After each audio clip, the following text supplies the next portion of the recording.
ఒక లీడర్ కి ఒక లత్కోర్ కి డిఫరెన్స్ చెప్తా, ఒక్కసారి నండి. సరే పండుకోతి, నీకు ఇప్పుడు ఒక వీడియో పెడతా, అది నువ్వు చూడు. ఏంటి, నీతో పాటు ఏపీ ప్రజలు కూడా చూస్తారు. ఎవరు లీడరు, ఎవరు లత్తుకోరు అన్నది అందరికి అర్థమవుద్ది. ఏంటి, మరి ముఖ్యంగా నీకు అర్థం అవ్వాలని కోరుకుంటాను. వీడియో పెడతాను, చూడు.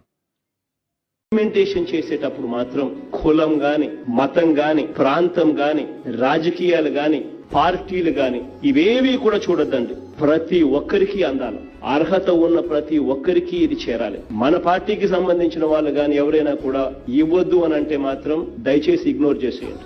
మనకు ఓటు వేయని వాళ్ళకు కూడా మనం మంచి చేయాలి. వాళ్ళకి అర్హత ఉంటే వాళ్ళకి అందాలి. మోస్ట్ ట్రాన్స్పరెంట్ గా నాకు ఓటు వేయని వాడైనా పర్వాలా, that man is eligible for house పట్టా, he should be given. There is no compromise on that. మిమ్మల్ని ఒకటే కోరుతున్నా, వైఎస్ఆర్ కాంగ్రెస్ పార్టీకి డైరెక్ట్ గా ఇండైరెక్ట్ గా మనం పనులు చేసే పరిస్థితి ఏ స్థాయిలో కూడా రాకూడదు. నేను ఐఎమ్ వెరీ